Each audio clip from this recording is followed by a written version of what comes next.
సహోదరులు 50 మందికి వందనాలు తెలియజేస్తున్నాను.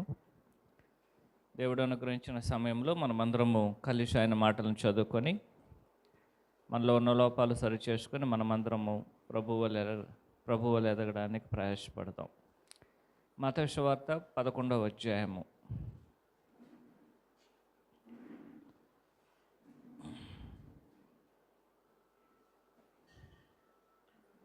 మనం 11వ అధ్యాయాన్ని మొదటి 6 వచనములను పోయిన సందర్భంలో మనము చదువుకున్నాము. 6 వచనాలు మనం చదువుకున్నాము. అయితే మనము అదే పాఠం కాబట్టి ఒక రివ్యూ చేసుకొని దాని తర్వాత మనం ఏకపాఠానికి వెళ్ళిపోవడానికి అవకాశం అనేది ఉంటున్నది. వాస్తవానికి యోహాను గారి యొక్క జీవితం అనేది ఒక డిసాస్టర్గా ఉంటుంది. ఆయన ఎన్నడూ కూడా ఒక స్మూత్గా పరిపక్వంగా దేవుని యొక్క వాక్యాన్ని బోధించడానికి వెరిచి ఆయన యొక్క బోధ అనేది చాలా కఠినంగా ఉంటుంది.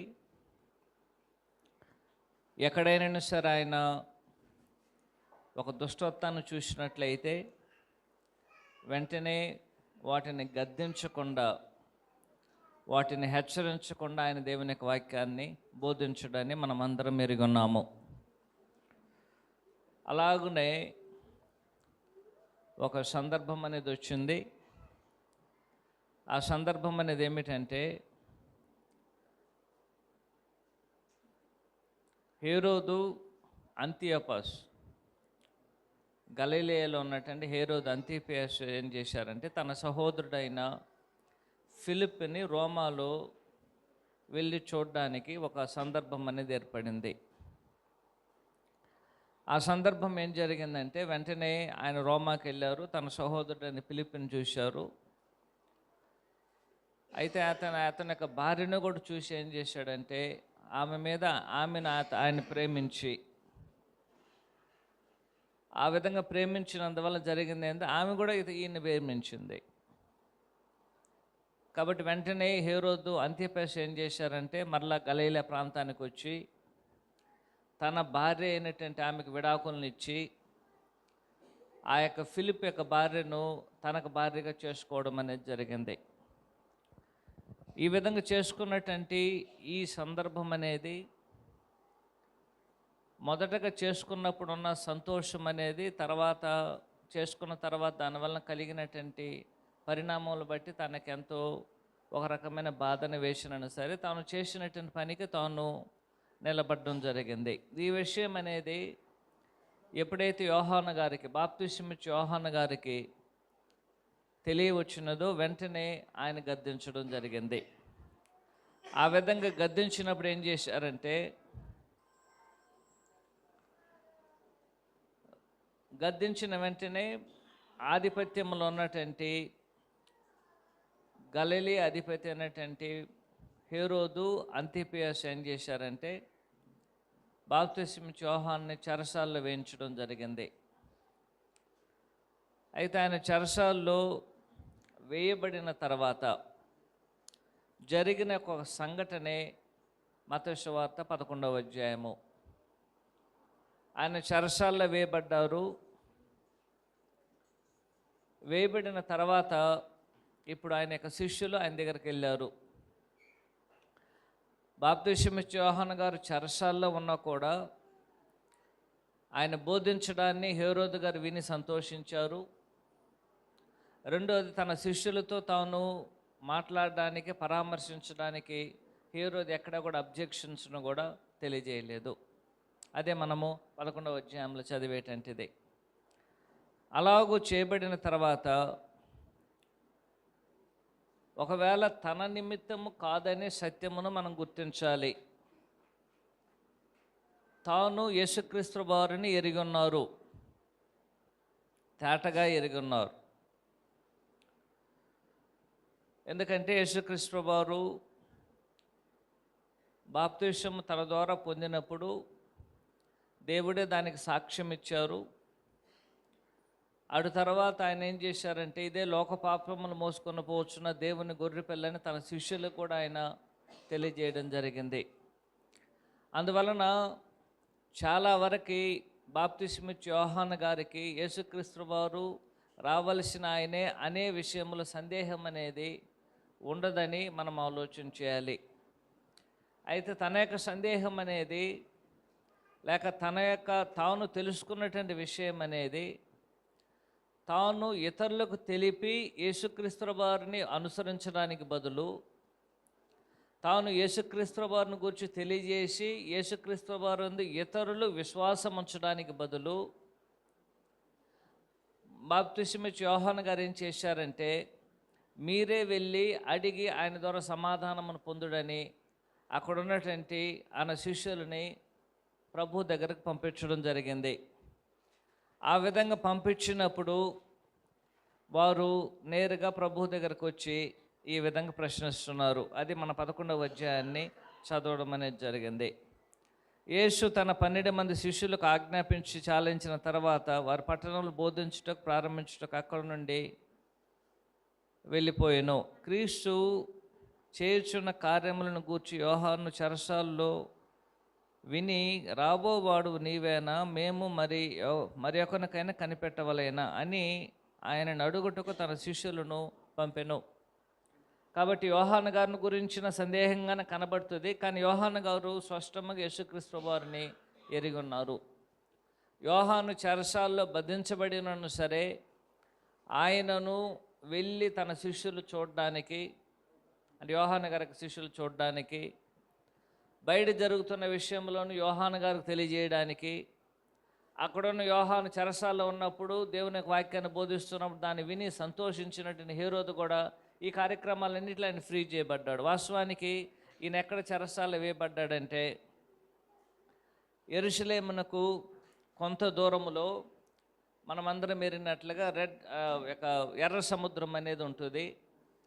ఆ ఎర్ర సముద్రమునకు పక్కన ఒక జైలు అనేది నిర్మించబడింది. ఇక్కడ జైలు అనేది నిర్మించబడిన తర్వాత ఆ జైలు పక్కనే రాజుకు కోట కూడా నిర్మించబడడం జరిగింది. కాబట్టి అలాంటి ఒక చెరసాల్లో ఉన్నటువంటి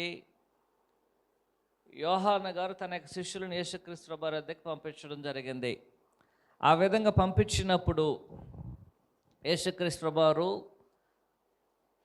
ఆయనే నేనని చెప్పకుండా తాను చేస్తున్నటువంటి అద్భుతములను, మహత్కార్యములను, సూచక్రియలను, జరుగుతున్నటువంటి దేవుని యొక్క వాక్యం అనేది బోధించబడే సత్యములను వారు కూడా ఎరిగిన వారే ఏం చేయమని చెప్పాడు ఆయన, మీరు వెళ్ళి యోహాను గారికి తెలియజేయండి, ఈ యొక్క ప్రవచనాలు అనేది నా ద్వారా జరుగుతుంది కాబట్టి నేను ఆయనే అని తాను చెప్పకుండానే జరుగుతున్న పరిణామములను బట్టి విషయములను యోహాను గారికి తెలియజేయమని శిష్యుల్ని పంపించడం జరిగింది. ఆ విధంగా పంపించిన తర్వాత జరిగినటువంటి 7వ వచనాన్ని గమనించండి. వారు వెళ్ళిపోవచ్చుండగా, ఎవరండి వారు? ఆయన యోహాను యొక్క శిష్యులు వెళ్ళిపోవచ్చున్నప్పుడు జరిగినటువంటి సంఘటన అనేది మనకి 7వ వచనం నుంచి సుమారు 24వ వచనం వరకు ఆయన తెలియజేయడం అనేది జరుగుతుంది. 7వ వచనంలో యేసుక్రీస్తు వారు తెలియజేస్తున్నప్పుడు ఈ విధంగా తెలియజేశారు, గమనించండి. వారు వెళ్ళిపోవచ్చుండగా యేసు యోహానును గురించి జనసమూహములతో ఎలాగూ చెప్పసాగాను. మీరేమి చూచుటకు అరణ్యములోనికి వెళ్ళితిరి, గాలికి కదులుచున్న రెల్లున మరి ఏమి చూడ వెళ్ళితిరి? సన్నపు బట్టలు ధరించుకున్న మనుషున ఇదిగో సన్నపు బట్టలు ధరించుకుని వారు రాజగృహములు నుందురు కదా. 9 మరియు ఏమి చూడ వెళ్ళితిరి? ప్రవక్తన? అవును గాని ప్రవక్త కంటే గొప్పవానినని మీతో నిశ్చయముగా చెప్పుచున్నాను. 9 మరి ఏమి చూడ వెళ్ళితిరి? ప్రవక్తన? అవును గాని ప్రవక్త కంటే గొప్పవానిని మీతో చెప్పుచున్నాను. 10 ఇదిగో నేను నా దూతను నీకు ముందుగా పంపుచున్నాను, అతడు నీ ముందర నీ మార్గమును సిద్ధపరచును అని ఎవరిని గుర్చి రాయబడినో అతడే ఈ యోహాను. 11 స్త్రీలు కనిన వారిలో బాప్తిస్మిచ్చు యోహాను కంటే గొప్పవాడు పుట్టలేదని నిశ్చయముగా మీతో చెప్పుచున్నాను. అయినను పరలోక రాజ్యంలో అల్పుడైన వాడు అతని కంటే గొప్పవాడు. 12 బాప్తిస్మిచ్చు యోహాను దినములు మొదలుకొని ఇప్పటి వరకు పరలోక రాజ్యం బలత్కారం పట్టబడుచున్నది, బలత్కారులు దానిని ఆక్రమించుకొంచున్నారు. 13 యోహాన కాలం వరకు ప్రవక్తలందరూ ప్రవచించుచు వచ్చరి, ధర్మశాస్త్రం సహా ప్రవచించుచుండెను. 14 ఈ సంగతి అంగీకరించడానికి మీకు మనసుంటే రాబోవు ఏలియా ఇతడే. 15 వినుటకు చెవి కలిగిన వాడు వినుగాక. ప్రభువైన యేసుక్రీస్తు వారు యోహాను శిష్యులకి విషయమును తెలియజేసిన తర్వాత యోహాను గారిని, అంటే బాప్తిసం ఇచ్చే యోహాను గారిని ఎంతగానో ఆయన యేసుక్రీస్తు వారు గౌరవించడం జరిగింది. ఎంతగానో గౌరవించాడు ఆయన. ఎందుకంటే యేసుక్రీస్తు వారి యొక్క శిష్యులు ఎన్నడూ కూడా బాప్తిసం ఇచ్చే యోహానును గురించి ఆయన ఎంతో బలహీనుడని, లేనట్లయితే ఆయనకి విషయములు అనేది తెలియడం లేదని, మరియు తాను ఎలాగూ యేసుక్రీస్తు వారిని గురించి ఎరగకుండా ఆయన ఉన్నాడు, ఈ విషయాలన్నిటిని గురించి కూడా మనం ఏం చేయకూడదు, మనము ఆలోచన చేయకుండానట్లుగా యేసుక్రీస్తు వారే యోహానును, బాప్తిసం ఇచ్చే యోహాను గారిని గురించి ఆయన యొక్క గుణమును మరియు ఆయన యొక్క పనిని గురించి యేసుక్రీస్తు వారు తేటగా తెలియజేయడం అనేది జరుగుతున్నది. కాబట్టి ఈ బాప్తిసం ఇచ్చే యోహాను గారు పంపినటువంటి శిష్యులు వెళ్ళిపోతున్నారు. వెళ్ళిపోయిన తర్వాత ఏం చేశారు, బాప్తిసం ఇచ్చే యోహానుని ప్రభు ఘనపరిచారు. అంటే లేనటువంటి ఘనతను యేసుక్రీస్తు వారు యోహాను గారికి ఏం చేయలేదు, ఇవ్వలేదు. ఉన్నటువంటి ఘనతని యోహాను గారికి యేసుక్రీస్తు వారు అనుగ్రహించడం జరిగింది. మనము కూడా మన యొక్క సహోదరులని వారికి ఇవ్వవలసినటువంటి గౌరవమును, వారికి ఇవ్వవలసినటువంటి ఒక సన్మానమును మనం ఏం ఇవ్వలేను. లేని దాన్ని ఇవ్వడం కాదు. ప్రతి సహోదరుడు ఎలాంటి ఒక గౌరవమును పొందవలేనో, ఎలాంటి ఒక మర్యాదను పొందవలేనో, ఎలాగూ ఘనపరచబడవలేనో లేఖనానుసారముగా మనము కూడా ఇతరులను గౌరవపరచాలి. బాప్తిసం ఇచ్చే యోహాను గురించి యేసుక్రీస్తు వారు అంతగా గౌరవించారు, అంతగా ఆయనని ఘనపరిచారు, అంతగా యోహాను గురించి తెలియజేశారు. కారణం ఏమిటి? ఆనాడు యోహాను తన శిష్యులను పంపి యేసుక్రీస్తు వారి వద్దకి, రాబోయేటువంటి వాడు నీవేనా, లేకపోతే ఎవరి కొరకు ఎదురు చూడవలేనా అని చెప్పిన ఈ మాటలు అనేది మనకేం కలిగేస్తుంది? అయ్యా, యోహాను గారికి ఒకవేళ ఏం తెలియకపోవచ్చును, ఒకవేళ ఆయన బలహీనుడిగా ఉండవచ్చును, లేనట్లయితే ఆయన ఇది అటు ఇటు వెళ్ళేటువంటి ఒక అలల పోలినటువంటి ఒక మనస్తత్వం కలిగి ఉండవచ్చునని మనము అనుకోవడానికి అవకాశం ఉంది. కాబట్టి యేసుక్రీస్తు వారు దాన్ని గ్రహించి ఆయన శిష్యులకి యోహాను గురించి ఆయన ఎంత గనుడో, ఆయన ఎంత బలమైన వాడో, ఎలాంటి వ్యక్తో, ఆయన యొక్క పని ఏమిటో యేసుక్రీస్తు వారు ఏం చేశారు, ఆయన శిష్యులకి సాక్ష్యం ఇవ్వడం జరిగింది. మనమందరం కూడా ఒక సహోదరుని విషయంలో లేక ఒక సహోదరి విషయంలో వారు ఘనపరచబడవలేనని ఉన్నట్లయితే వారి యొక్క ఘనమును, వారి యొక్క సన్మానం నేను చేయవలేని మనము సన్మానించాలి. 1 పేతురు 2వ అధ్యాయము 17వ వచనం. అందరినీ సన్మానించుడి, సహోదరులను ప్రేమించుడి, దేవునికి భయపడుడి, రాజులను సన్మానించుడి. అందరిని ఏం చేయవలేని మనము గౌరవించాలి. సహోదరులు ఏ గౌరవమును ఒక్కొక్కరు పొందవలేనో గుర్తెరిగినటువంటి మనము వారి గౌరవములను వారిని మనం ఏం చేయవలేను, సన్మానించవలేను. యేసుక్రీస్తు వారు 30 సంవత్సరాల్లో ఆయన ఇంట్లో ఉన్నప్పుడు, అంటే దేవుని యొక్క సువార్తను ప్రకటించినప్పుడు, బాప్తిసం ఇచ్చే యోహాను గారు యేసుక్రీస్తు వారిని గురించి, ఆయన ఘనతను గురించి లోకానికి చాటారు. 30 సంవత్సరాల వరకు యేసుక్రీస్తు బాప్తిసం పొందేంత వరకు ఆయన తల్లిదండ్రులకు లోబడి ఉన్నాడు. ఆయన తల్లిదండ్రులకు లోబడి ఉన్నంత కాలము బాప్తిసం ఇచ్చే యోహాను గారు ఏం చేశారు, యేసుక్రీస్తు వారిని గురించి ప్రచారం చేశారు. ఆయన ఎంత గొప్పవాడో తెలియజేశాడు.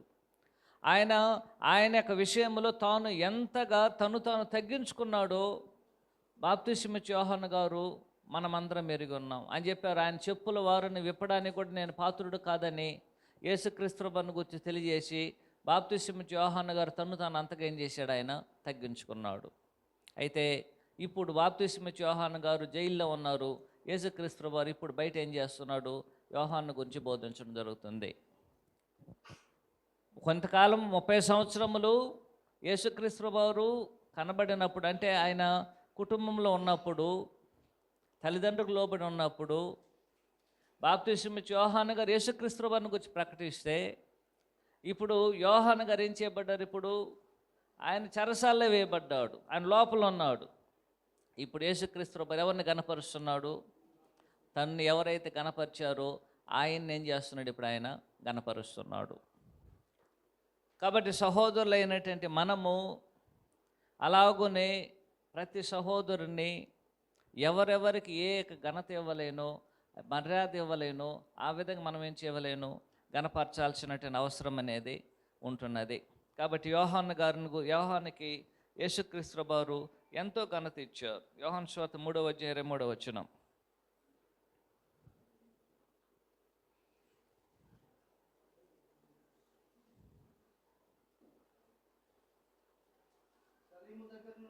సలీము దగ్గరనున్న ఐనోను స్థలమున నీళ్లు విస్తారముగా ఉండిన కనుక యోహాను కూడా అక్కడ బాప్తిసమిచ్చుచు ఉండెను. జనులు వచ్చి బాప్తిసమును పొందిరి. 30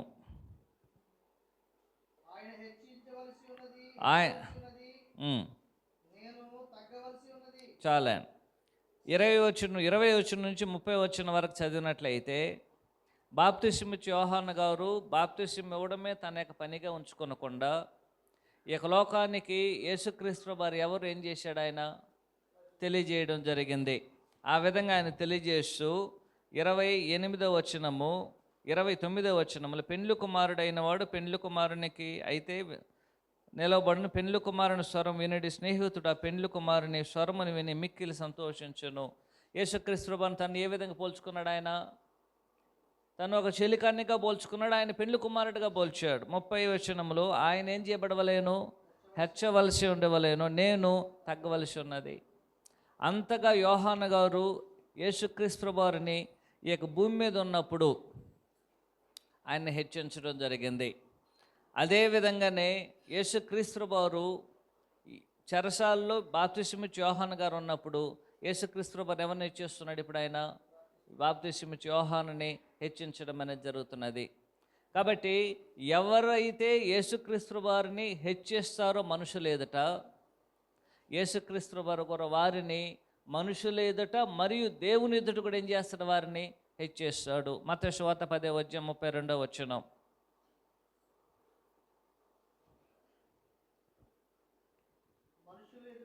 మనుషుల ఎదుట నన్ను ఒప్పుకొని వాడెవడో పరలోకమందున్న నా తండ్రి ఎదుట నేనును వానిని ఒప్పుకుందును.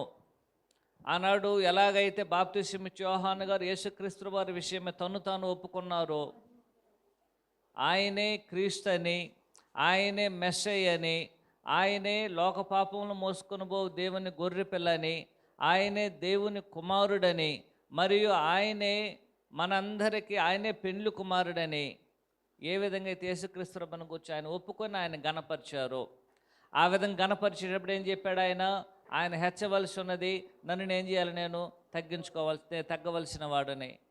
యేసుక్రీస్తు వారి యొక్క చెప్పుల యొక్క వారును కూడా నేను విప్పడానికి పాత్రుడు కాదని యేసుక్రీస్తు వారిని అంతగా బాప్తిసమిచ్చే యోహాను గారు హెచ్చించారు. ఇప్పుడు యేసుక్రీస్తు వారు ఏం చేస్తున్నారు, బాప్తిసమిచ్చే యోహాను గారిని అలాగే హెచ్చేస్తున్నారు. ఒకటి, ఆయన దేవుని ఎదుట హెచ్చేస్తాడు. రెండోది, భూమి మీద కూడా ఏం చేస్తాడు, ఆయన హెచ్చించడం అనేది జరుగుతుంది. అయితే మొదటగా మనం ఏం ఆలోచన చేయబోతున్నామంటే, యేసుక్రీస్తు వారు మొదటగా బాప్తిసమిచ్చే యోహాను గారిని ఏ విధంగా గౌరవించారో ఒకసారి మనం ఆలోచన చేద్దాం. అయితే యేసుక్రీస్తు వారు బాప్తిసమిచ్చే యోహాన్ని హెచ్చించేటప్పుడు ఈ యొక్క హెచ్చింపు అనేది ఆయన శిష్యులు ఉన్నప్పుడు ఆయన హెచ్చించలేదు. ఆయన శిష్యులు ఉన్నప్పుడు ఏం చేయలేదు, ఆయన వారిని బాప్తిసమిచ్చే యోహాన్ని హెచ్చించలేదు. ఆయన శిష్యులు వెళ్ళిపోయిన తర్వాత యోహాను గారిని యేసుక్రీస్తు ప్రభువు హెచ్చించడం జరిగింది. లోక సువార్త 7వ అధ్యాయం 24వ వచనం.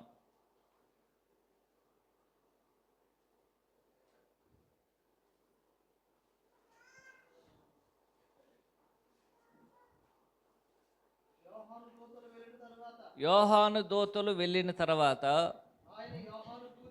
ఆయన యోహాను గూర్చి జన సమూహములతో ఇలాగూ చెప్పసాగించాలని.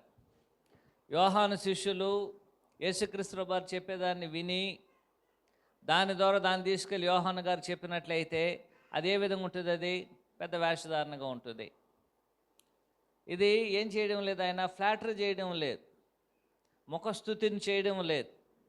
ఆయన శిష్యులు వెళ్ళిపోయిన తర్వాత ఇప్పుడు జన సమూహంతో ఎవరిని గురించి తెలియజేస్తున్నాడు? ఆయన యోహాను గారి గురించి తెలియజేస్తున్నారు. కాబట్టి ప్రతి మనుషుడు ఏదో ఒక రకంగా గౌరవించబడతారు. కాబట్టి ఆ యొక్క గౌరవం ఏం చేయలేని మనము వారు లేనప్పుడే తెలియజేయాలి. వారు ఉన్నప్పుడు మనం తెలియజేయడం వల్ల ఏం చేస్తున్నాము? ముఖస్థుతి చేస్తున్నాం. అలాంటి ఒక స్థుతిని యేసుక్రీస్తు ప్రభువు ఏం చేయలేదు, ఎక్కడ కూడా చేయలేదు. రెండోదిగా లేని ఒక దాన్ని యేసుక్రీస్తు ప్రభువు యోహాను గురించి ఏం చేయలేదు, హెచ్చించలేదు. లేని ఒక గుణమును అంటే యోహాను గారిలో లేని ఒక గుణమును, లేనిటువంటి ఒక జీవితాన్ని గురించి యోహాను విషయంలో యేసుక్రీస్తు ప్రభువు ఏం చేయలేదు, అని హెచ్చించలేదు.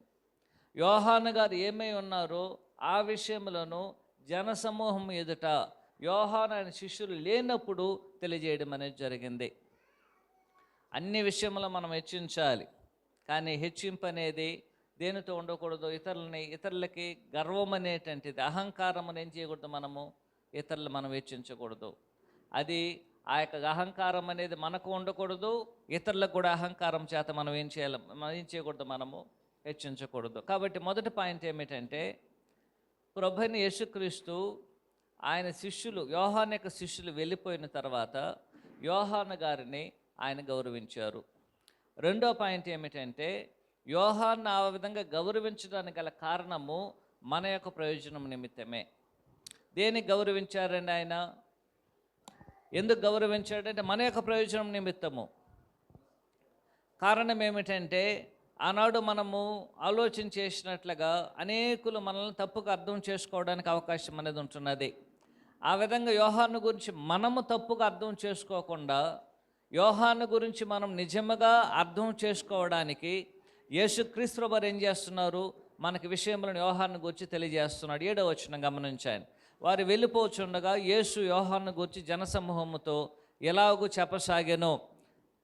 మీరేమి చూచుటకు అరణ్యములోనికి వెళితిరి, గాలికి కదులుచున్న రెల్లున మరి ఏమి చూడ వెళితిరి. ఆనాడు యోహాను గారు ఏం చేశారు? దేవుని యొక్క వాక్యాన్ని బోధించారు. అయితే ఆయన బోధించేటప్పుడు ఎక్కడ బోధించాడండి? ఆయన అరణ్యములో బోధించాడు. అరణ్యములో దేవుని యొక్క వాక్యాన్ని ఆయన బోధించాడు. అరణ్యంలో వాస్తవానికి ఆయన బోధించినటువంటి ఒక స్థలం ఏమిటంటే, నిజంగా చూసినట్లయితే యోర్దాను యొక్క నది పక్కన ఉన్నటువంటి ఒక అరణ్యం దగ్గర దేవుని యొక్క వాక్యాన్ని ఆయన బోధించడం జరిగింది. ఇప్పుడు యోహాను గారు బోధిస్తున్నటువంటి అరణ్యంలోనికి వారు వెళ్ళవలేనంటే యోర్దాను నదీ తీరమున లేనట్లయితే యోర్దాను దాటుకొని ఏం చేయాలి? వారు వెళ్ళవలేను. ఇప్పుడు ఆ విధంగా వెళ్ళేటప్పుడు ఆ నీళ్ళకి పక్కన ఏది ఉంటుంది? రిల్లు అనేది చాలా అందంగా కనబడే విధంగా ఆ యొక్క ప్రాంతంలో అది ఉండేటువంటి ఒక ప్రదేశం అది. ఈ యొక్క రిల్లు అనేది అందంగా ఉంది. కాబట్టి ఇప్పుడు యేసుక్రీస్తు ప్రభువు అక్కడ ఉన్నటువంటి జనసమూహంతో ఏం చెప్పారంటే, అయ్యా ఒకప్పుడు యోహాను గారు అరణ్యములో దేవుని యొక్క వాక్యాన్ని బోధించారు. ఆ విధంగా బోధించడానికి మీరేం చేశారు? యోర్దాను యొక్క తీరములో నుంచి వెళ్ళి మీరు అరణ్యములో ఆయన యొక్క మాటలను ఏం చేశారు? మీరు విన్నారు.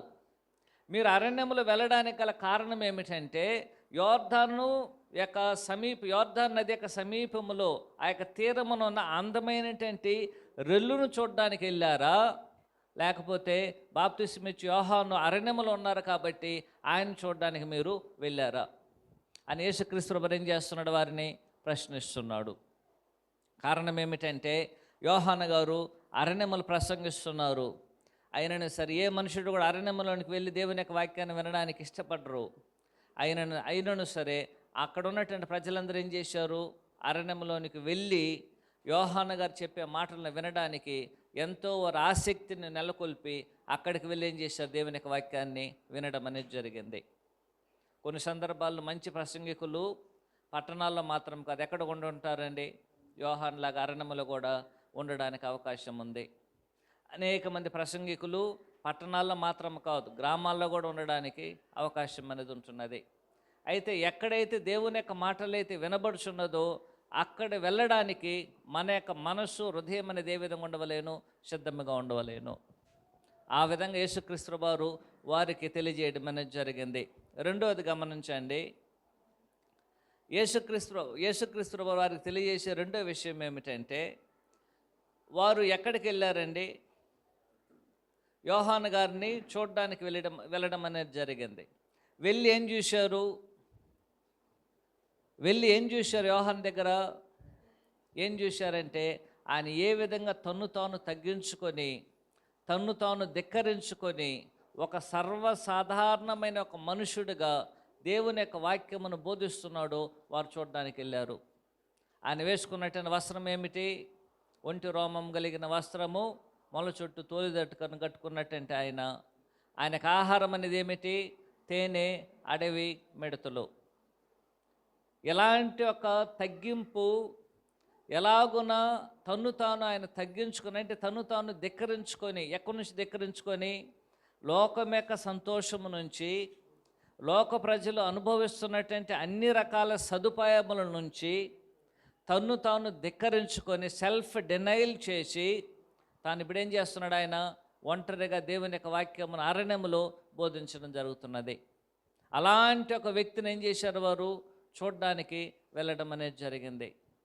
కాబట్టి అరణ్యములో వారు చూడడానికి వెళ్ళింది ఒకటి యోహాను గారిని, రెండోది ఆ యోహాను ఎంతగా తను తాను లోకం నుంచి ప్రత్యేకించుకొని, లోకం యొక్క ఆహారముతో తన జీవితాన్ని ముడిపడి చేసుకోకుండా, ఆ లోకం యొక్క వస్త్రములు అంటే లోకం అనేది ఏం చేస్తుంది? ఏమి తిందుమా, ఏమి తాగుదమా, ఏమి ధరించుకుందామనే ఒకే ఆలోచనతో ఏం చేస్తున్నారు? లోకమంతా జీవిస్తున్నారు.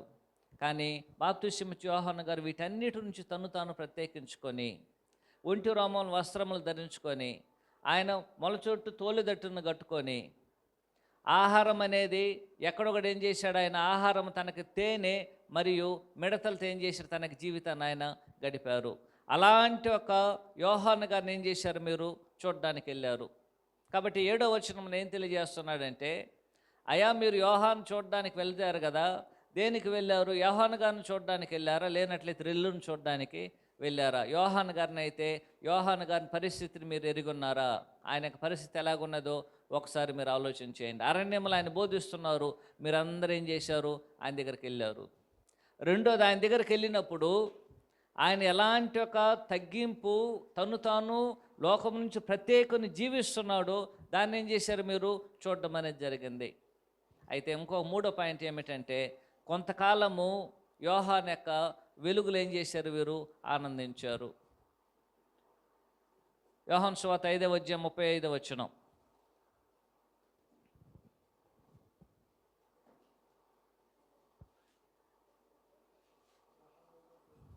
యోహాను 5:35. అతడు మండుచున్న ప్రకాశించున్న దీపమై ఉండెను, మీరు అతని వెలుగులో ఉండి కొంతకాలము ఆనందించుటకు ఇష్టపడిరి. బాప్తిస్మయిచ్చే యోహాను గారు కొంతకాలం దేవుని యొక్క వాక్యాన్ని ఏం చేశారు? బోధించారు. ఆయన బోధించినటువంటి ఆ కొంతకాలంలో ఆయన యొక్క వెలుగులో కొంతకాలం ఉండడానికి ఏం చేశారు? ప్రజలు కొద్దిగా ఇష్టపడ్డారు. కాబట్టి ఎందుకు వారు అరణ్యంలోనికి వెళ్ళారంటే, ఆయన యొక్క వెలుగులో కొంతకాలం ఉండి సంతోషించడానికి. దేన్ని బట్టి? దేవుని యొక్క వాక్యాన్ని వినడం ద్వారా. దేవుని యొక్క వాక్యాన్ని బాప్తిస్మయిచ్చే యోహాను గారు బోధిస్తున్నప్పుడు ఆ మాటలను విని ఆనందించి సంతోషపడి ఆయన యొక్క మాటలు బాగున్నదని చెప్పుకొని అక్కడ కొంతకాలం ఉండడానికి ఏం చేశారు? మీరు అరణ్యంలోనికి వెళ్ళారు. కొంతకాలం ఏం చేశారు? వారు ఆయనతో ఉండడానికి ఆనందించారు. తర్వాత ఏమైంది? ఆయన వదిలిపెట్టేశారు. ఆయన ఏం చేశారు? ఇప్పుడు ఆయన వదిలిపెట్టేశారు. కాబట్టి మొదటి పాయింట్ ఏమిటంటే, అరణ్యంలోనికి ఎందుకు వెళ్ళారంటే మీరేం చేశారు? అరణ్యములో యోహాను గారు ఉన్నారు కాబట్టి అక్కడికి మీరు వెళ్ళారు. రెండోది ఆయన చెప్తున్నాడండి, అరణ్యంలో వెళ్ళినటువంటి మీరు యోహాను గారిని చూశారు. ఆయన ఎంత క్రమశిక్షణ కలిగి లోకం యొక్క సంతోషం నుంచి తను తాను ప్రత్యేకించుకొని సెల్ఫ్ డినైల్, తను తాను ధిక్కరించుకొని తన జీవితాన్ని జీవిస్తున్నాడు. మీరేం చేశారు? మీరు చూడడానికి వెళ్ళారు. ఆ విధంగా వెళ్ళడానికి గల కారణం ఏమిటి? కొంతకాలము ఆయన యొక్క సంతోషములు మీరందరూ కూడా ఏం చేయాలనుకున్నారు? ఆనందించి ఉండాలనుకున్నారు.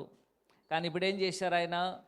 ఇప్పుడేం చేశారంటే ఆయన యొక్క వెలుగులో మీరు కొంతకాలం, అంటే ఆయన యొక్క వాక్యపు వెలుగులో కొంతకాలం ఏం చేశారు? మీరు సంతోషించారు. కానీ ఇప్పుడేమైంది? ఇప్పుడు ఆయన చెరసాలకు వెళ్ళిపోయాడు. ఆ ఆనందం అనేది ఏమైపోయింది? ఇప్పుడు మళ్ళీ యేసుక్రీస్తు ప్రభువు దగ్గరికి మళ్ళింది. కొంతకాలము వారు బాప్తిస్మం ఇచ్చే యోహాను గారితో ఉన్నారు, 2 సంవత్సరాలు సుమారు. ఒక 2 సంవత్సరాలు ఏం చేశారు? వారు అలాంటి ఒక నీటిలో ఉండడం జరిగింది. తర్వాత ఏం చేశారంటే వారు మరలా ఆయన నుంచి దూరంగా వెడబాడడం అనేది జరిగింది. రెండోది గమనించండి, అక్కడ ఉన్నటువంటి బాప్తిస్మం ఇచ్చే యోహాను గారు ఎంత దృఢమైన వాడో గమనించండి. యేసుక్రీస్తు వారు యోహాను గురించి ఏమైనా సాక్ష్యం చెప్తున్నాడు గమనించాను. మనం ఇంతకు ముందు చదివినాం. అయ్యా, బాప్తిస్మం ఇచ్చే యోహాను గారిని మీరు చూడడానికి వెళ్ళారు కదా, ఆయన గురించి మీరు ఏమనుకుంటున్నారు? 7వ వచనం గమనించాను. 11వ అధ్యాయము 7వ వచనములో, వారు వెళ్ళిపోవచ్చుండగా యేసు యోహానును గురించి జనసమూహముతో ఇలాగు చెప్పసాగాను, మీరేమి చూచుటకు అరణ్యములోనికి వెళ్ళితిరి? గాలికి కదులుచున్న రెల్లున మరి ఏమి చూడ వెళ్ళితిరి? సన్నపు నార బట్టలు ధరించుకున్న మనుషున? ఇదిగో సన్నపు బట్టలు ధరించుకున్నవారు రాజగృహములు నుందురు కదా. చాలండి 2 విషయాలు గమనించాను. మీరు ఎందుకు అరణ్యాలకు వెళ్ళారంటే యోహాను గారిని చూడడానికి, ఆయన యొక్క బోధన వినడానికి. 2, ఆయన వెళ్ళినప్పుడు ఆయన ఎంతగా తను తగ్గించుకొని ఉన్నాడో మీరు చూశారు. 3, మీరు వెళ్ళినటువంటి ఉద్దేశము ఆయన గొప్ప వస్త్రాధారణ కలిగి ఉంటాడు అనుకున్నట్లయితే పొరపాటు. ఆయనకు వస్త్రాధారణ అనే అలాంటి ఒక వస్త్రాధారణ మీరు ఎక్కడ చూడగలరు? మీరు కోరుకున్న వస్త్రాధారణ ఏమిటంటే చాలా విలువైనటువంటి సన్నపు నార వస్త్రములు ధరించుకున్నటువంటి ఒక విలువైన వస్త్రములు ధరించుకొని మీకు బోధిస్తారనుకొని మీరు వెళ్ళారు. కానీ అక్కడ అలాంటి ఒక రూపాన్ని మీరు చూడలేదు. అలాంటి వారు ఎక్కడుంటారు? ఇప్పుడు రాజగృహాల్లో ఉంటారు. కానీ బాప్తిస్మం ఇచ్చే యోహాను ఇప్పుడు రాజగృహాల్లో ఉన్నాడు, కానీ అదే వస్త్రములు ఏం చేసి ఉన్నాడు? ఆయన ధరించుకొని ఉన్నాడు. మరలా ఇప్పుడు ప్రశ్న వారికే ఇస్తున్నాడు, గమనించాను. 9వ వచనంలో, అవునుగా మీరు ఏమి చూడ వెళ్ళితిరి? ప్రవక్తనా అని యేసుక్రీస్తు ఏం చేస్తున్నాడు? ఇప్పుడు వారిని ప్రశ్నిస్తున్నాడు. ఏమని ప్రశ్నిస్తున్నాడు అండి? 9వ వచనం గమనించాను. మీరు ఏమి చూడ వెళ్ళితిరి? అరణ్యంలోనికి దేన్ని చూడడానికి వెళ్ళారు వాళ్ళు? అరణ్యాన్ని చూడడానికి వెళ్ళలేదు, రెల్లును చూడడానికి వెళ్ళలేదు. ఎవరిని చూడడానికి వెళ్ళారు?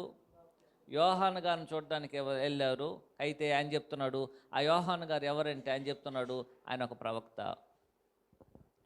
యేసుక్రీస్తు ప్రభువు మనకి ఇచ్చేటువంటి సందేశాన్ని గమనించాను. 9వ వచనంలో ఆయన చెప్తున్నాడు, ఈ విధంగా తెలియజేస్తున్నాడు, మీరు ఏమి చూడ వెళ్ళితిరి? ప్రవక్తనా. కాబట్టి మీరు ఎవరిని చూడడానికి వెళ్ళారు? అరణ్యంలోనికి ఎంత దూరము? యోహాను గారిని, బాప్తిస్మం ఇచ్చే యోహాను గారిని చూడడానికి వెళ్ళారు. వాస్తవమే. ఆయన ఎవరు? ఆయన ఎవరంటే ఆయన యొక్క ప్రవక్త. యోహాను గారు వచ్చి అటు ఇటు కదిలేటువంటి ఒక రెల్లు కాదు. మీరు యోర్దాను నది తీరమును చూసినటువంటి రెల్లు లాంటి ఒక మనస్సు స్వభావమును కలిగినటువంటి ఆయన ఎవరు కాదు? బాప్తిస్మం ఇచ్చే యోహాను కాదు. ఆయన బలమైనటువంటి వాడు. కారణం ఏమిటంటే ఎక్కడ తప్పిదం కలిగబడినైనా సరే, ఎక్కడ సమస్య కనబడినైనా సరే ధైర్యముగా చెప్పగలిగినటువంటి ఒక వ్యక్తిగా యోహాను గారిని యేసుక్రీస్తు వారు లోకానికి తెలియజేయడం అనేది జరుగుతున్నది. ఆయన చెప్తున్నాడు, ఆయన ఒక ప్రవక్త. ఆయన ఎలాంటి ఒక ప్రవక్త? ఆయన ఎలాంటి ప్రవక్త? మళ్ళీ చెప్తాడు, గమనించండి. ఆయన ఒక సమర్థవంతమైనటువంటి ప్రవక్త. ఆయన ఎక్కడ కూడా దేవుడు తనకు తెలియజేసిన మాటలను లోకానికి తెలియజేయడానికి వెనకాడనటువంటి ఒక ఆయన. అలాంటి ఆయనని మీరు చూడడానికి వెళ్ళడం జరిగింది. మరి అని చెప్పి మనం ఇంతకుముందు చదివినట్లుగా ఆయన తన్ను తాను ఉపేక్షించుకున్నటువంటి ఒక వ్యక్తిగా ఉంటున్నాడు. అయితే ఇప్పుడు నాలుగో పాయింట్ ఏమిటంటే, యేసుక్రీస్తు వారు ఆయన వ్యక్తిత్వమును తెలియజేశారు ఇక మూడో పాయింట్లో. కానీ ఇప్పుడు నాలుగో పాయింట్లో ఆయన ఏం చేస్తున్నాడంటే, ఆయన యొక్క ఉద్యోగం విషయంలో ఆయన ఎంత గొప్పవాడో ఇప్పుడు తెలియజేయడం జరుగుతుంది. ఇప్పటి వరకు ఆయన యొక్క ప్రవర్తన మాత్రమే. యోహాను గారు ఆయన ఏం చేస్తున్నాడు, ఆయన ఎంతగా తాను ధిక్కరించుకున్నాడు చూశారు. మరి ఎంత ధైర్యమైనటువంటి వాడో తెలియజేశాడు. అది ఆయన వ్యక్తిగతమైనటువంటిది. రెండోది, యోహాను గారిని ఏ విధంగా గౌరవిస్తున్నాడంటే, ఆయన యొక్క ఉద్యోగమును బట్టి ఆయన్ని గౌరవించడం జరుగుతున్నది. అదే 9వ వచనంలో మనకు తెలియజేసేది. 9వ వచనంలో, మరి మీరు ఏమి చూడవెళ్ళితే ప్రవక్తన? అవును కానీ ప్రవక్త కంటే గొప్పవాడని మీతో చెప్పుచున్నాను నేను. బాప్తిస్మిచ్చి యోహాను గారు ఎవరండి? ప్రవక్త అండి. ప్రవక్త.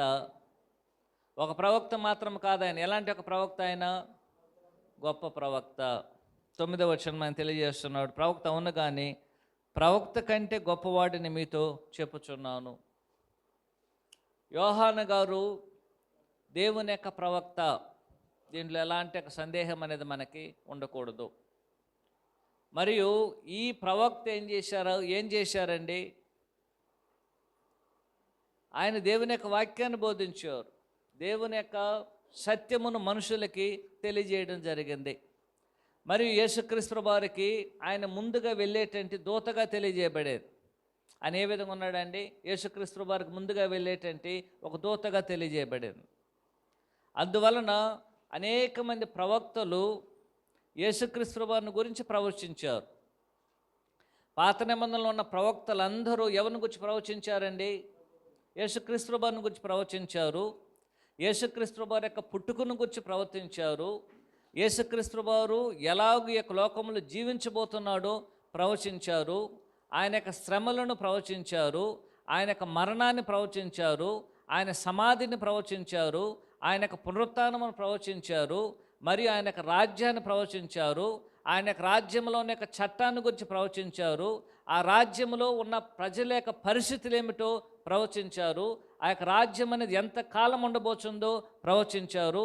ఆ రాజ్యమునకు రాజు ఎవరని కూడా ఏం చేశారు? వారు ప్రవచించారు. అనేక సంవత్సరములుగా యేసుక్రీస్తు వారిని గురించి ప్రవక్తలందరూ దేవుని యొక్క గ్రంథమందు ప్రవచించడం జరిగింది. అయితే లోకానికి యోహాను గారు కూడా యేసుక్రీస్తు వారిని గురించి ప్రవచించారు లేదని చెప్పి. అందువల్ల ఆ యొక్క దృష్టిలో ఏ విధంగా ఉన్నాడు? ఆయన ప్రవక్తగానే ఉన్నారు. ప్రవక్త అంటే రాబో సంగతులను, దేవుని సంగతులను, దేవుని యొక్క విషయములను ముందుగానే ప్రజలకి తెలియజేసేటువంటి వాడు. అలాగనే బాప్తిస్మిచ్చి యోహాను గారు కూడా యేసుక్రీస్తు వారిని గురించి ఏం చేశాడు? ఆయన తెలియజేశారు. కానీ ఈయన ఎలాగో గొప్ప ప్రవక్త, ఇతరుల ప్రవక్తల కన్నా గొప్ప ప్రవక్త అయ్యాడంటే ఒకే ఒక కారణం ఏమిటంటే, ఇతర ప్రవక్తలందరూ యేసుక్రీస్తు వారిని గురించి ప్రవచించారు కానీ లోకానికి నేరుగా యేసుక్రీస్తు వారిని పరిచయం చేసింది బాప్తిస్మిచ్చి యోహాను గారు. అందరూ ప్రవచించారు. మోషే ధర్మశాస్త్రం, మోషే గ్రంథము నుంచి ప్రవక్తల గ్రంథం వరకు యేసుక్రీస్తు వారిని గురించి అనేకులు ప్రవచించారు, లేదని చెప్పడం లేదు. కానీ ఎవరు యేసుక్రీస్తు వారిని లోకానికి ఏం చేయలేదు? పరిచయం చేయలేదు. ఎవరు పరిచయం చేశారు? బాప్తిస్మిచ్చి యోహాను గారు పరిచయం చేశారు. ఏమని చెప్పాడు ఆయన? ఇదిగో దేవుని గొర్రెపిల్ల, ఇదిగో లోక పాపములు మోసుకొని పోవచ్చున్న దేవుని యొక్క గొర్రెపిల్లని ఆయనకి ఆయన బాప్తిసం ఇచ్చి లోకానికి దేవుని కుమారుడిగా ఏం చేశాడు? ఆయన లోకానికి పరిచయం చేశాడు. మెస్సయ్యగా ఆయన పరిచయం చేశారు. మరియు ఆయనే ఆ ప్రవక్తని ఆయన పరిచయం చేశారు. ఆయనే లోక పాపములు మోసుకొని పోవచ్చున్న దేవుని గొర్రెపిల్లని లోకానికి పరిచయం చేసినటువంటి ఆయన ఒకే ఒక ఆయన. ఎవరేది? బాప్తిస్మిచ్చి యోహాను గారు. అందువలన ప్రవక్తలందరికన్నా కూడా ఆయన గొప్ప ప్రవక్తగా ఉన్నాడు. ఇతర ప్రవక్తలకి ఈయనకు ఉన్నటువంటి వ్యత్యాసం అదే. అందరు ప్రవక్తలు యేసుక్రీస్తు వారిని గురించి ప్రవచించారు. ప్రతి విషయాన్ని ప్రవచించారు. ఆయన పుట్టడానికి ముందుగా ఉన్న విషయాలు ప్రవచించారు. ఆయన విషయంలో అన్నిటిని ప్రవచించినా సరే లోకానికి రాబోయేటువంటి యేసుక్రీస్తు వారిని మనుషులకు పరిచయం చేసినటువంటిది ఎవరది? బాప్తిస్మిచ్చి యోహాను గారు. అందువలన ప్రవక్తలు అందరికన్నా కూడా ఆయన గొప్ప ప్రవక్తగా తెలియజేయబడడం జరిగింది. 10వ వచనం గమనించాను. 11వ అధ్యాయం 10వ వచనము, ఇదిగో నేను నా దూతను నీకు ముందుగా పంపబోచున్నాను, అతడు నీ ముందర నీ మార్గమును సిద్ధపరచునని ఎవరిని గురించి రాయబడినో అతడే ఈ యొక్క యోహాను. యోహాను గారి యొక్క పరిస్థితి అనేది చిన్నది మాత్రం కాదు. యోహాను గారు ఎందుకు గొప్ప ప్రవక్త అయ్యాడో రెండో కారణం కూడా ఇక్కడ ఆయన తెలియజేస్తున్నాడు. యేసుక్రీస్తు ప్రభువును గురించి ఏం చేయబోతున్నాడు? ఆయన లోకానికి పరిచయం చేయబోతున్నాడు. అంత మాత్రం కాదు, యేసుక్రీస్తు ప్రభువు రావడానికి ముందుగా ఆయన ఏం చేయబోతున్నాడు? ఆయన ఏం చేయబోతున్నాడంటే, ఏం చేస్తున్నాడు? ఒక దూత ఏ విధంగా అయితే రాజుకు ముందుగా లోకానికి చాటుతూ ఇదిగో రాజు వస్తున్నాడు, రాజు వస్తున్నాడని ఒక దూత లోకానికి తెలియజేస్తాడు, ప్రజలకు తెలియజేస్తాడు. ఆ విధంగా యేసుక్రీస్తు ప్రభువు వస్తున్నాడని, తన వెనుక వస్తున్నాడని లోకానికి యేసుక్రీస్తు ప్రభువుని ఆయన పరిచయం చేశారు. ఆ విధంగా ఎవరు పరిచయం చేశారండి గ్రంథంలో? యోహాను తప్ప మరి ఎవరు కూడా పరిచయం చేయలేదు. ఆయన తెలియజేస్తున్నాడు, గమనించండి. మలాకి 3వ అధ్యాయం 1వ వచనము,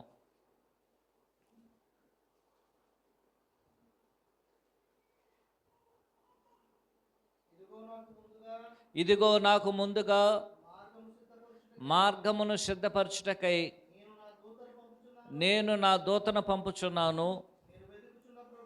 మీరు వెదుకుచున్న ప్రభువు అనగా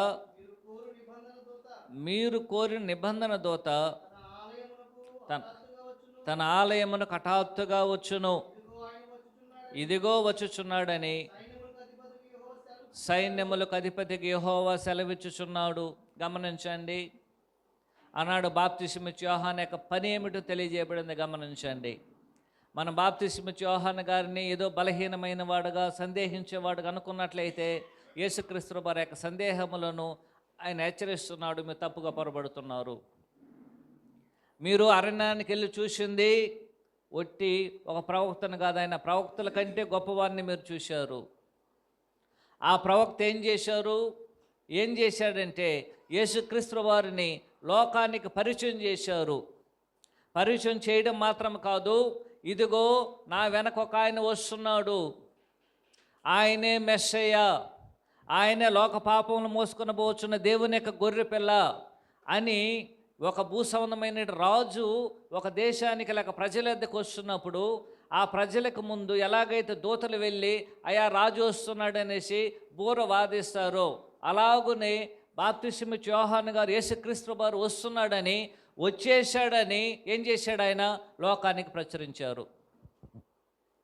వచ్చేసిన తర్వాత ఏం చేశాడు? యేసుక్రీస్తు వారు లోకానికి పరిచయం చేయడం జరిగింది. యేసుక్రీస్తు వారు కానీ బాప్తిస్మిచ్చు యోహాను గారు 6 నెలల పెద్ద ఆయన.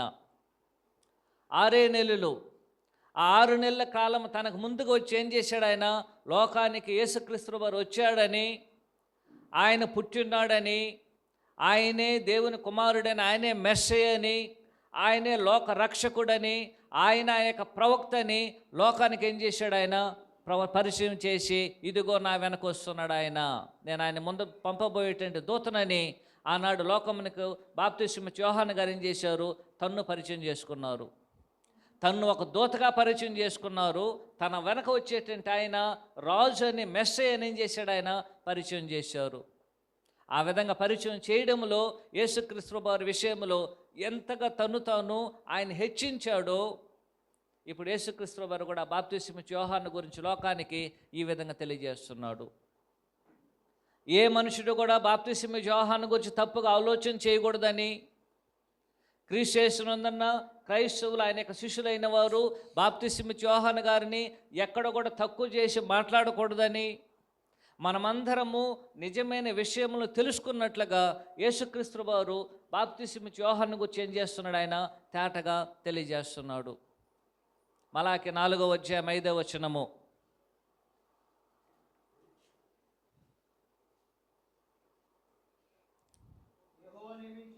యెహోవా నియమించిన భయంకరమైన మహాదినము రాకమునుపు నేను ప్రవక్తకు ఏలియాను నీ యొద్దకు పంపుదును. ఇది 2 ప్రవచనాలకి తెలియజేస్తుంది. ఇప్పుడైతే మనం ఒకదాన్ని మనం ఆలోచన చేద్దాం. ఎందుకంటే రెండో దాన్ని ఆలోచన చేయాలంటే మనం కొంతకాలం చదవాల్సిన అవసరం అనేది ఉంటున్నది. కాబట్టి ముందుగా పంపబోయేటువంటి దూత ఎవరు? బాప్తిస్మమిచ్చు యోహాను గారు. 1వ అధ్యాయము 23వ వచనం, యోహాను సువార్త.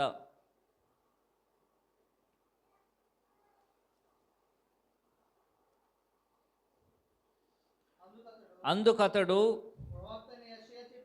ప్రవక్త అయిన యెషయా చెప్పినట్లు, నేను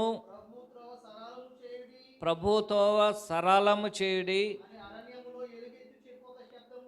అని అరణ్యములో ఎలుగెత్తి చెప్పు ఒక శబ్దమని చెప్పాను. ఇక్కడ యేసుక్రీస్తు వారు యోహాను గురించి, యోహాను గారు ఏం తెలియజేస్తున్నాడు గమనించండి. ఆయన ప్రవక్తని యెషయా చెప్పినట్లు ప్రభు యొక్క త్రోవను సరళం చేసేటంటి ఒక ఆయన. యేసుక్రీస్తు వారు ఏం చేయబోతున్నాడు? ఆయన రాజు, మెస్సయ్య. ఆ మెస్సయ్య వస్తుండగా, రాజు వస్తుండగా, ఒక రాజ్యమునకు రాజు ఒక ప్రదేశానికి వస్తున్నప్పుడు, ఈరోజు కూడా మనమందరం చూస్తుంటాం. ఎవరైనా సరే ముఖ్యమంత్రి మన ప్రాంతానికి వస్తున్నట్లయితే, ఒక ప్రధానమంత్రి మన ప్రాంతానికి వస్తున్నట్లయితే, ఒక రోడ్లు అనేది సరిగా లేనట్లయితే వెంటనే ఏం జరుగుతుంది? రోడ్లన్నీ, అక్కడ ఉన్నటువంటి పల్లాలన్నీ బాగు చేయబడుతుంది, ఎత్తులన్నీ కూడా సవరించబడి మంచి రోడ్లు అనేది ఏం చేయబడుతుంది? వేయబడుతుంది. అలాగనే ఆనాడు ఉన్నటువంటి రాజులు ప్రజలను సంధించడానికి వస్తున్నప్పుడు అక్కడ ఉన్నటువంటి దూతలు ఏం చేస్తారంటే, రాజు వస్తున్నటువంటి ప్రదేశాలకు వెళ్ళి ఆయన వచ్చేటువంటి మార్గమును సరళము చేసి, అంటే చిన్న మార్గములను పెద్దదిగా చేసి, ఎత్తు పొలాలను సమానంగా చేసి, రాజు వచ్చేటప్పుడు ఎక్కడ కూడా ఏది ఆటంకం లేకుండా అక్కడ ఉన్నటువంటి సైనికులు, దూతలు ఏం చేస్తారు? వాటిని శుభ్రపరుస్తారు. ఇప్పుడు యేసుక్రీస్తు వారిని గురించి యోహాను గారు తెలియజేస్తూ, నేను కూడా యేసుక్రీస్తు వారికి ముందుగా వచ్చి ఏం చేయాలనుకుంటున్నాను? నేను త్రోవలను సరళం చేయబోతున్నాను, మార్గములను ఏం చేయబోతున్నాను? నేను ఎత్తు పొలములను నేను సరి చేయబోతున్నాను అన్నాడు. ఇశ్రాయేలు ప్రజల యొక్క జీవితం అలాగున్నది. వారి యొక్క జీవితంలో అన్నిటిని నేను సరిచేసి వారిని యేసుక్రీస్తు వారు వస్తున్నాడని ప్రకటించబోతున్నాను. రెండోది గమనించండి, యేసుక్రీస్తు వారు బాప్తిస్మమిచ్చు యోహాను గారు, యేసుక్రీస్తు వారు బాప్తిస్మమిచ్చు యోహాను గారు తన్ను ఏ విధంగా పోల్చుకున్నాడు గమనించాను. 23వ వచనము యోహాను సువార్తలో ఆయన ఏమని చెప్తున్నాడు చివర్లో గమనించండి. 23వ వచనములో, అరణ్యములో ఎలుగెత్తి చెప్పు ఒక శబ్దమని చెప్పాను. యోహాను గారు యేసుక్రీస్తు వారికి ఏమేమి ఉన్నారండి? శబ్దము. రెండు విషయాలు ఉన్నాయి, శబ్దం వేరే, మాట్లాడడం వేరే. ఇప్పుడు నేను మాట్లాడుచున్నాను, ఆ మాట్లాడేటువంటి మాటలను ఏం చేయవచ్చు? మీరు ఆ శబ్దాన్ని మీరు వినవచ్చు. అంటే మాట్లాడిన తర్వాత ఏం కలుగుతుంది? ఇప్పుడు శబ్దం అనేది తెలుస్తుంది. ఇప్పుడు యేసుక్రీస్తు వారు వాక్యం అయితే ఆయన యొక్క శబ్దం ఎవరై ఉన్నారు? బాప్తిస్మమిచ్చు యోహాను గారు. ఇప్పుడు ఆయన చెప్తున్నాడు, ఎలాగైతే శబ్దం అనేది ముందుకెళ్తుందో అలాగునే బాప్తిస్మమిచ్చు యోహాను గారు శబ్దమై యేసుక్రీస్తు వారి యొక్క వాక్యాన్ని పలికినప్పుడు ఉన్న శబ్దమై లోకానికి యేసుక్రీస్తు వారు ఏం చేశారు? ఆయన పరిచయము చేయడం అనేది జరుగుతున్నది. 11వ వచనములు గమనించాను. మూడవదిగా ఆయన చెప్తున్నారు, ఈ యొక్క స్త్రీలు కనినటువంటి వారిలో 11వ వచనము, మత్తయి సువార్త 11వ వచనము, స్త్రీలు కనిన వారిలో బాప్తిస్మమిచ్చు యోహాను కంటే గొప్పవాడు పుట్టలేదని నిశ్చయముగా మీతో చెప్పుచున్నాను. స్త్రీలు కనినటువంటి వారిలో యోహాను కన్నా గొప్పవారు ఎవరు కూడా లేదు. యోహాను గారిని ఎంతగా నిశ్చిస్తున్నాడు గమనించాను. యోహాను కన్నా స్త్రీల్లో పుట్టినటువంటి వారిలో, అంటే యోహాను పుట్టేంత వరకు, యోహాను గారు పుట్టేంత వరకు స్త్రీలు కనినటువంటి వారిలో యోహాను కన్నా కూడా ఎవరు గొప్పవారు లేదు, ఎవరు కూడా లేదు. అందరికన్నా గొప్పవాడు అని చెప్తున్నాడు ఆయన. ఏ విధానంలో? ఆయన యొక్క వ్యక్తిత్వము, ఆయన యొక్క స్వభావము, ఆయన యొక్క పని. ఊరికే పుట్టడం వలన కాదు, ఊరికే పుట్టినందువలన కాదు, పుట్టినటువంటి వారు ఎంతగా దేవునికి ఉపయోగపడుచున్నారో దానిని బట్టి ఏం చేయబడుతుంది? నిర్ణయించబడుతుంది. పుట్టుకుని బట్టే కాదు. బాప్తిస్మమిచ్చు యోహాను గారు ఎప్పుడు పుట్టారో మనం అందరం ఎరుగున్నాం. ఆ విధంగా పుట్టినందువలన ఆయన గొప్పవాడే కాదు, ఆయన పనిని బట్టి, ఆయన ఎంతగా పని చేశాడో, ఎంతగా కార్యక్రమాలు నిర్వహించాడో, ఎంత అంటే ఆయన పుట్టుక నుంచి ఏం చేయబడ్డాడు? ఆయన పరిశుద్ధాత్మతో నింపబడిన వాడై, ఆయన ఎందుకు స్త్రీలు కనినటువంటి వారిలో ఒక ప్రత్యేక అందరికన్నా గొప్పవాడు అన్నట్లయితే, బాప్తిస్మము యోహాను పుట్టినప్పటి నుంచి దేంతో నింపబడి ఉంటాడు ఆయన? లోకా సువార్త 1వ అధ్యాయము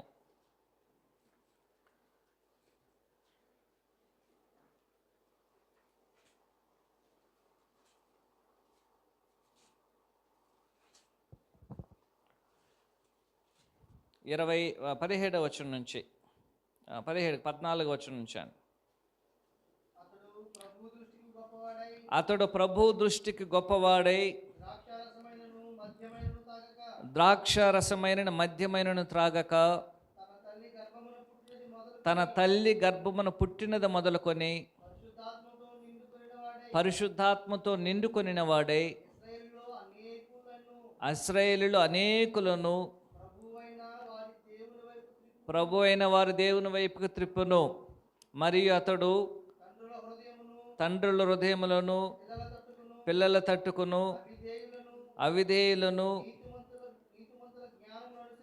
నీతిమంతుల జ్ఞానమును అనుసరించుటకు త్రిప్పి, ప్రభువు కొరకు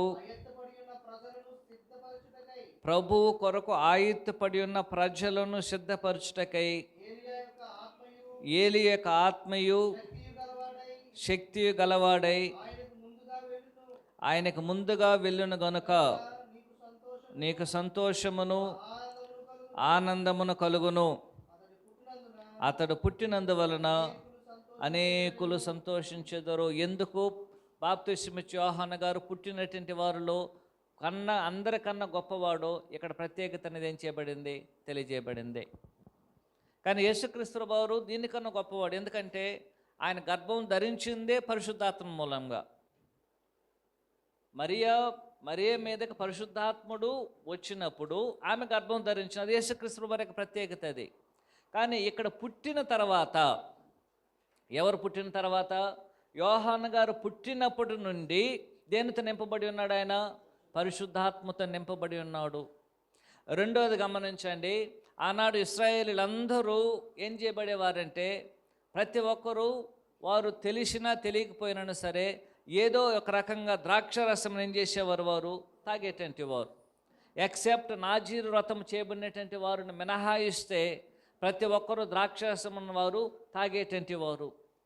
అయితే బాప్తిస్మము యోహాను గారికి ఉన్న ప్రత్యేకత ఏమిటంటే, ద్రాక్ష రసమునైన త్రాగుడు. ఏం చేయడంటే ఆయన ఆ యొక్క ద్రాక్ష వలిలో పుట్టేటువంటి దేనిని కూడా ఆయన తిననటువంటి వాడు. ద్రాక్షరసం అనేది మత్తు లేనటువంటిది. ద్రాక్షరసాన్ని ఫ్రెష్గా మనం జ్యూస్ చేసుకున్నట్లయితే దాంట్లో మత్తు ఉండదు. కానీ అదే ద్రాక్షరసాన్ని మనం ప్రిజర్వ్ చేసినట్లయితే దానివల్ల ఏం కలుగుతుంది? మత్తు కలుగుతుంది. ఆ రెండిటిని, అంటే ద్రాక్ష తోట నుంచి పుట్టిన దేని కూడా ఏం చేయలేదు ఆయన, దానిని తాకను కూడా లేదు, తిన్న కూడా లేదు ఆయన. ఇలాంటి ఒక వ్యక్తి పుట్టుక నుంచే పరిశుద్ధాత్మను కలిగి ఉన్నాడు. మరలా ఆయన చెప్తున్నాడు, ఆయన యొక్క పని ఏమిటి? ఆయన యొక్క పని ఏమిటంటే ఆయన చెప్తున్నాడు, తండ్రుల యొక్క హృదయంలో ఎక్కడికి తిప్పుతాడు? పిల్లల వైపుకు. పిల్లల యొక్క హృదయంలో తండ్రుని వైపుకు. అవిధేయులైన వారి నీతిమంతుల యొక్క దేవుని యొక్క వాక్యమునికి ఏం చేస్తాడు? ఆయన త్రిప్పేటువంటి పని. మరియు ప్రభు యొక్క త్రోవను ఏం చేయబోతున్నాడు? ఆయన సరళం చేయబోతున్నాడు. కారణం ఏమిటంటే ఆయన చెప్తున్నాడు, ప్రభు కొరకు ఎవరైతే సిద్ధపడి ఉన్నారో వారందరిని ఏం చేయబోతున్నాడు? ఆయన హెచ్చరించబోతున్నాడు. అయా ప్రభు వస్తున్నాడు అని. అందువలన ప్రభు బాప్తిస్మము యోహాను గారిని ఏం చెప్తున్నారంటే, స్త్రీలు కనినటువంటి వాళ్ళ బాప్తిస్మము యోహాను ఎంతో గొప్పవాడని తెలియజేస్తున్నాడు. అయితే అంతటి తాను ముగించేసి ఉన్నట్లయితే ఒక దేవుని యొక్క ప్రజల యొక్క విలువ అనేది తెలియకపోయి ఉండవచ్చు. అంతటి తాను ముగించేసినట్లయితే దేవుని యొక్క ప్రజలకు ఉన్నటువంటి విలువ అనేది ఒకవేళ మనం అంత విలువ లేనటువంటి వారం అనిపించడానికి అవకాశం ఉంది. కానీ యేసుక్రీస్తు వారు వెంటనే ఏం చేశారు గమనించిన అదే 11వ వచనంలో, అయినను పరలోక రాజ్యంలో అల్పుడైన వాడు అంతకంటే గొప్పవాడు. ఒక భూసంబంధమైనటువంటి జన్మని స్త్రీలు కనినటువంటి, అంటే ఒక భూసంబంధమైనటువంటి జన్మనివ్వడంలో బాప్తిస్మము యోహాను కంటే గొప్పవాడు ఎవరు లేదు. అయితే ఒక వ్యక్తి ఆత్మ సంబంధమైన జన్మను కలిగి ఉన్నట్లయితే ఆ యొక్క జన్మ అనేది ఒక మనిషిని ఏం చేస్తుంది? స్త్రీలు కనినటువంటి వారిలో బాప్తిస్మిచ్చు యోహాను అందరికంటే గొప్పవాడు. కానీ ఒక ఆత్మ సంబంధమైన జన్మ ఒక మనుషుని కలిగినట్లయితే ఆ జన్మ ఏం చేస్తుందంటే ఆ బాప్తిస్మిచ్చు యోహాను కన్నా కూడా గొప్పవానిగా చేస్తుంది. రెండోది ఆయన చెప్తున్నాడు, బాప్తిస్మిచ్చు యోహాను గారు ఏం చేశారు? దేవుని యొక్క రాజ్యం సమీపించిందని బోధించాడు, కానీ ఆయన దేవుని యొక్క రాజ్యంలో లేదు. కానీ దేవుని సంబంధం ఇక్కడ ఉన్నటువంటి వారు, పరలోక రాజ్యంలో అల్పులైనటువంటి వారు, దేవుని యొక్క రాజ్యంలో ఎవరైతే చేర్చబడుచున్నారో వారు బాప్తిస్మిచ్చు యోహాను గారి కన్నా కూడా గొప్పవారుగా ఉన్నారు. వారు బాప్తిస్మిచ్చు యోహాను దేవుని యొక్క రాజ్యం వస్తుందని చెప్పాడు. ఆయన పరలోక రాజ్యం వస్తుందని చెప్పారు. అది సమీపంగా ఉంది, ఆ రాజు వచ్చేసాడని చెప్పారు. రాజ్యం వచ్చేసిందని చెప్పారు, రాజ్యం వచ్చేసిందని చెప్పారు. కానీ ఆ రెండిట్లో ఏం చేయలేదు ఆయన? ఆ రాజ్యంలో ఆయన ప్రవేశించలేదు. ఎందుకంటే ఆ రాజ్యం అనేది పెంతుకొస్తు దినమున యేసుక్రీస్తు వారు మరణించి తిరిగి లేచిన 50 దినం ఏం చేయబడింది? అది ప్రారంభించబడింది. అంతవరకు ఆ రాజ్యంలో ఏం చేయబడ్డారు? అనేకులు బలత్కారము తోయబడుచున్నారు, కానీ ఎవరు కూడా ఏం చేయబడలేదు, ఇష్టపూర్వకంగా వారు వెళ్ళినటువంటి వారు కాదు. ఆ విధానంలో క్రైస్తవులైనటువంటి మనము అన్ని విధంగా మన యొక్క జన్మను బట్టి, మన యొక్క ఆత్మ సంబంధమైన జన్మను బట్టి బాప్తిస్మిచ్చు యోహాను గారి కంటే మనం గొప్పవారుగా ఉన్నామని అక్కడ ఆయన తెలియజేయడం అనేది జరిగింది. ఎందుకంటే దేవుని యొక్క రాజ్యం అనేది మహిమ కలిగినటువంటిది. పరలోక రాజ్యం అని చెప్తున్నాడు ఆయన. పరలోక రాజ్యం అనేది ఎలాంటిదండి? అది మహిమ కలిగినటువంటిది. అలాంటి మహిమ కలిగిన రాజ్యంలో ఎవరైనా ఒకరు ఉన్నట్లయితే వారు ఎంతగా ఉంటున్నారో, వాళ్ళు ఎంత గొప్పవారో ఆలోచించే. ఆ రాజ్యంలో నీవు నేను ఒకరుగా ఉన్నట్లయితే, ఆ రాజ్యంలో మనం ఉన్నాము కాబట్టి ఆయన చెప్తున్నాడు, బాప్తిస్మిచ్చు యోహాను కన్నా కూడా మనం ఏ విధంగా ఉన్నాం? మనము గొప్పవారుగా ఉన్నాం. ఒక భూసంబంధమైన జన్మలో బాప్తిస్మిచ్చు యోహాను గొప్పవారుగా ఉండొచ్చును, కానీ ఒక ఆత్మ సంబంధమైన జన్మను కలిగి పరలోక రాజ్యంలో నువ్వు ఉన్నట్లయితే ఆయన కన్నా కూడా మనం ఏ విధంగా ఉన్నాము? గొప్పవారుగా ఉన్నాం. అలాంటి ఒక పరిస్థితి అనేది ఉండడానికి అవకాశం అనేది ఉంటున్నది. కాబట్టి ఇది భూసంబంధమైనటువంటి రాజ్యాన్ని గురించి అంటే ఆత్మ సంబంధమైన యేసుక్రీస్తు వారి యొక్క రాజ్యాన్ని గురించి మాట్లాడబడిందే, కానీ నేరుగా పరలోక రాజ్యాన్ని గురించి ఏం చేయలేదు, ఆయన మాట్లాడలేదు. నాలుగోది గమనించాను. రెండోది ఆయన చెప్పేటువంటి విషయం ఏమిటంటే 12వ వచనం గమనించాను. మత్తయి సువార్త 11వ అధ్యాయం 12వ వచనం. బాప్తిస్మిచ్చు యోహాను దినముల మొదలుకొని ఇప్పటి వరకు పరలోక రాజ్యము బలత్కారముగా పట్టబడుచున్నది, బలత్కారము దాన్ని ఆక్రమించుకొనుచున్నది. ఆయన చెప్పేది ఏంటంటే బాప్తిస్మిచ్చు యోహాను వచ్చేంతవరకు, బాప్తిస్మిచ్చు యోహాను దినము మొదలుకొని ఇప్పటి వరకు పరలోక రాజ్యం బలత్కారముతో పట్టబడుచున్నది. అంటే దాని అర్థం ఏమిటంటే బాప్తిస్మిచ్చు యోహాను గారు చేసినటువంటి పని అనేది దేవుని యొక్క అధికారంతో చేయబడింది. అంటే ఆయన పరలోక రాజ్యం ప్రవేశించుడి అని ఆయన బాప్తిస్మిచ్చి అందరిని చేరుస్తున్నాడు ఆయన తన శిష్యులుగా. అందువలన అది దేవునికి సంబంధించింది కాదనుకున్నట్లయితే పొరపాటు. లోక సువార్తలు మనమందరం చదివి ఉన్నాం. ఆనాడు బాప్తిస్మిచ్చు యోహాను గారి యొక్క బాప్తిస్మాన్ని పొందకపోయినట్లయితే దేవుని యొక్క సంకల్పాన్ని ఏం చేశారు? వారు వ్యతిరేకించినటువంటి వారు. అంటే దాని అర్థం ఏమిటంటే బాప్తిస్మిచ్చు యోహాను గారు చేసినదంతా కూడా దేవుని యొక్క సంకల్పం, దేవుని యొక్క చిత్తానుసారంగా ఆయన చేశాడు, కానీ తనంతట తాను చేయలేదని తేటగా ఏం చేస్తున్నాడు? ఆయన తెలియజేయడం జరుగుతుంది. లోక సువార్త 16వ అధ్యాయము 16వ వచనము.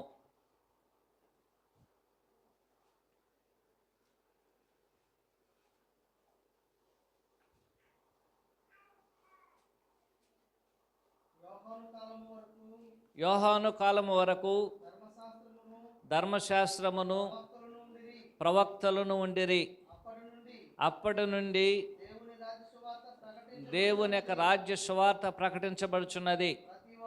ప్రతివాడును ఆ రాజ్యములో బలవంతముగా చొరబడి ఉన్నారు. ఏం జరిగిందండి? ఆనాడు ఎప్పుడైతే దేవుని ప్రజలైన ఇశ్రాయేలీయులు ఆనాడు ఎప్పుడైతే ఆ యొక్క రాజ్యములు ప్రవేశించడానికి వారు ఇష్టపడలేదో వెంటనే ఏం చేయబడింది? అక్కడ ఉన్నటువంటి అనేకులు పాపులు అనేటువంటి వారు ఏం చేయబడ్డారు? ప్రవేశించడం జరిగింది.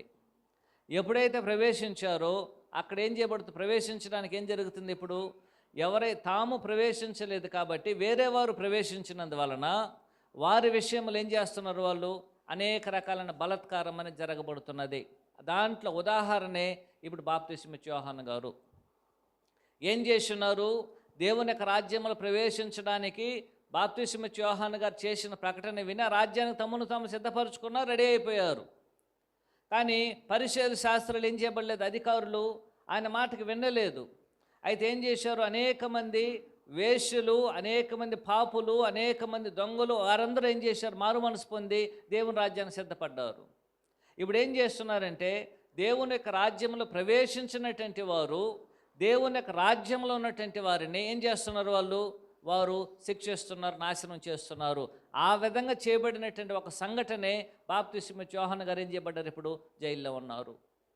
అదే విషయాన్ని ఏం చేస్తున్నాడు ఆయన? 12వ వచనంలో తెలియజేస్తున్నాడు. బాప్తిస్మిచ్చే యోహాను దినములు మొదలుకొని ఇప్పటి వరకు పరలోక రాజ్యం బలత్కారముగా పట్టబడుచున్నది, బలత్కారులు దానిని ఆక్రమించుకొంచున్నారు. ఎవరు ఆక్రమించుకొంచున్నారు? పరలోక రాజ్యంలో ఉన్నవారు కాదు, పరలోక రాజ్యానికి బయట ఉన్నటువంటి వారు ఏం చేస్తున్నారు? దాంట్లో ఉన్నటువంటి వారిని శిక్షిస్తున్నారు. అందువలన బాప్తిస్మిచ్చే యోహాను గారు ఏం చేయబడ్డారు? ఇప్పుడు ఆ యొక్క బలత్కారము చేతనే బాప్తిస్మిచ్చే యోహాను గారు కూడా ఈనాడు చెరసాల్లో ఉంటున్నాడు అనే విషయమును యేసుక్రీస్తు వారికి తెలియజేయడానికి తీసుకొచ్చినటువంటి సందేశమే 12వ వచనమని నీవు నేను గుర్తించాల్సిన అవసరం అనేది ఉంటున్నది. ప్రభు చిత్తమైనట్లయితే అక్కడ ఉన్నటువంటి ప్రజల యొక్క వారు ఎలాంటి పరిస్థితుల్లో ఉన్నారో దాని 2వ తరగతిలో మనము ఆలోచన చేద్దాం. ఓర్పుతో విన్నటువంటి మీ అందరికీ ప్రభువైన యేసుక్రీస్తు నామములో వందనాలు తెలియజేసుకుంటూ ఈ కార్యక్రమాన్ని ముగిస్తున్నాను. అందరికీ వందనాలండి.